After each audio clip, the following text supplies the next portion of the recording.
from day one. I'm part of the. I was on that first football team in 1961. Yes, and was Bud Grant the coach at that time? No, the coach then was a guy named Norm Van Brockman. Oh yes. And Norm Van Brockman, the year before we started, was a player in the National Football League. He won the championship against the Philadelphia Eagles. He was a Philadelphia Eagle player, and he won the championship against the Packers. And then he came to be the coach of the Vikings in '61. And then Bud Grant came in '67 to be the coach. Oh.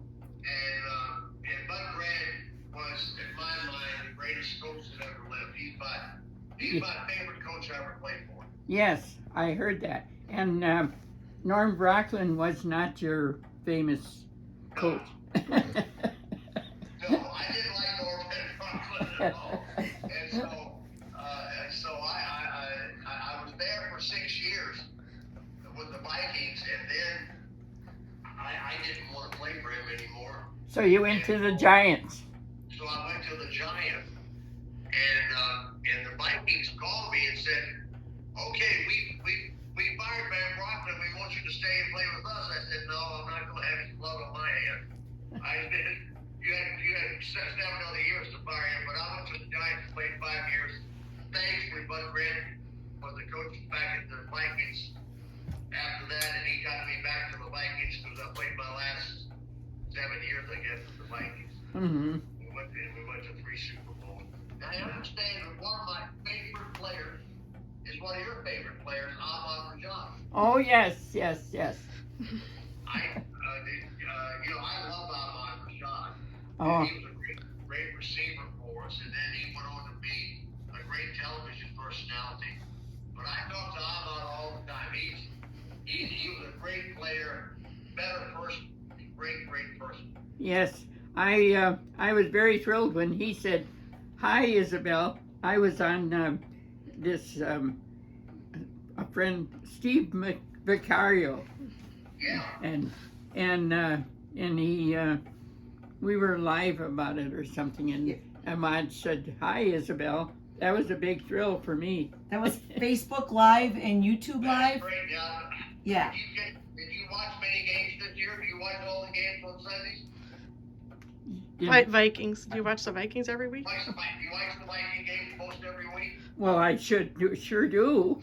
Yeah. Well, they were a pretty good team this year, weren't they? Well, yeah, but not good enough to go to the Super Bowl. Yeah, Mm-hmm. I know. And you went 3 times, didn't you? I went 3 times. Yeah, but I went 3 times to the Super Bowl. Now we could have won every one of them. We just ran out of time. Oh, and we're still running out of time. Yeah, I know, but it's so hard in the playoffs, and the Vikings had such a good team this year, and everybody was hoping they would go farther in the playoffs, but they got beaten in the first game. It's just like sudden. Yes. All the hope goes away. You have to wait for 12 months before it happens again. Yeah. Yeah, but the Vikings have had a great history, and and to have a fan like you that has been a fan for all your life, it's just really great. Really great. Yeah. Because football, when I came there in '61, the first year we had it, most of the people in Minnesota were Chicago Bear fans. So we had to switch them around to be Viking fans. But now I think the best fans in the world are Viking fans. Yeah. And you're probably been a Viking fan longer than anybody. Well, I guess so, because I look at the obituaries now and I don't see anybody I know. They're all gone. And were you born in Minnesota? I was born in Somerset, Wisconsin. In Wisconsin. Somerset, just across the border. Then you moved to Minnesota when? Well, I moved away from Somerset when I was 19 years old, and I never looked back. And you came to Minneapolis, maybe? No, our first 4 years of marriage was in the Army, and I followed him around wherever he went, because he played in the Army band, and he didn't go overseas. So our first 4 years of marriage was in the Army. Well, good. And you got children. You got children. I know you've got one job. You got more than one job. Children? Yeah. 8. You got 8 children. That's why I'm in my own house. They're each one has their job to do. That's great. See, How many boys and how many girls? 4 of each. And my husband came from 4 boys and 4 girls, and my family was 4 boys and 4 girls, and we had 4 boys and 4 girls. I see. Now, where did your ancestors come from?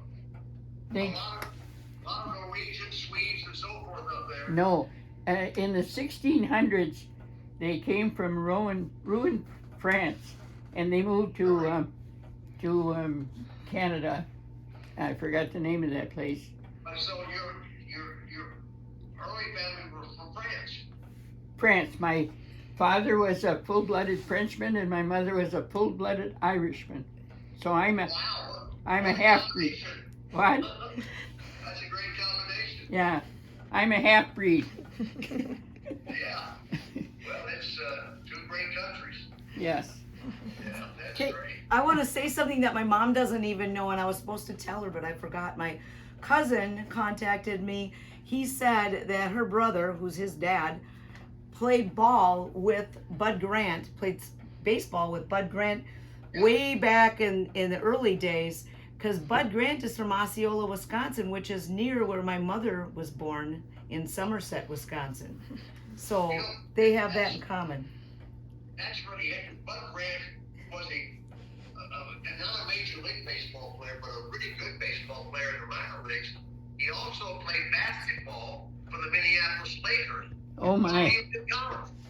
And he played basketball in college. He got mad at the coach and he didn't want to play there. He played for the Lakers. And when he was playing for the Lakers, they won the championship. And the Lakers, the Minneapolis Lakers, are now the Los Angeles Lakers. So that's an interesting thing. Bud lived up in Wisconsin. That's where he was born. Oh, I really didn't know that. Yeah, he was born in Wisconsin. It's only about 10 miles from where I was born. Yeah. Well, I sure is glad to meet you, young lady. And you just look well, and you've got energy in your face and your voice, and it's just a pleasure for me to be able to share this moment with you. And I enjoy playing in Minnesota so much. I love the people in Minnesota. We trained our first year in Bemidji, Minnesota, and that's up in the northern part of the state, as you well know. And I love being up there. And I remember it snowed up there in July. And I caught pneumonia up there at training camp in August. I tell my friends up in Bemidji, you don't have 4 seasons. You have July 4th, and then you have winter. Yeah. We have winter all the time. Well, this has been great fun for me, and thank you for taking the time to talk to me. And when I heard about you and your birthday, and just a wonderful story, and I'm so glad that I had a chance to meet you and have a chat with you, and really good to meet you, and I look forward to doing it on your 104th birthday. Oh, I don't want to go any further. I'm Julia, her granddaughter. And hi, thank you so much. This is just amazing. This is all. This is fun. Your ladies are pretty good, just great ladies. All because of one email to Mike Max. It created a flurry of this great call with you. And then all because of one little email I sent to Tommy to ask for a birthday card. Tommy said, nope, I got to come to her party, and signed a jersey and just spent a lot of time with us. So And there's a picture.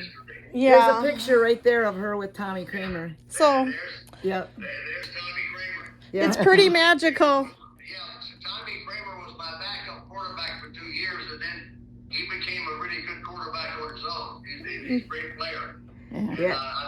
I'm glad y'all got to meet Tommy. Yes. Yeah, I just have to introduce myself. I'm Donna, and I kind of interjected some things. I'm her 6th child. And when you asked her about 1961, at that time she had 7 kids, so she probably didn't have time to watch football. And my dad was a pilot, and he was flying all the time or else working. So, and it was after that they started watching together. And you know, he would get really upset. He was an armchair quarterback, if you know what I mean. Yeah. But Oh, yeah. I'm an armchair quarterback now too. Yeah, but she mentioned Steve Vaccaro because he actually interviewed her on her porch. He produces like 20 shows. He's got a nonprofit in New York, and he's a huge fan of yours, Fran, because when he was he was in 2nd grade, they traded you from the Giants back to Minnesota, and he was such a fan. All his friends said, well, "What are you gonna do now? You know, your favorite player's gone." And he said, "Well, I guess I got to be a Viking fan." And he's still a Viking fan, and he wears your jersey all the time. And then when you retired, he became a Tommy Kramer fan, so he has his jersey. And he's a psychologist in New York, and he's doing a documentary on the long-suffering Viking fan waiting for our Super Bowl.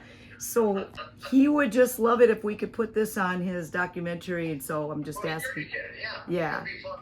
And you can use it any way you want, and that would be fine. and I'm you know, the Vikings were in 4 of the first 11 Super Bowls.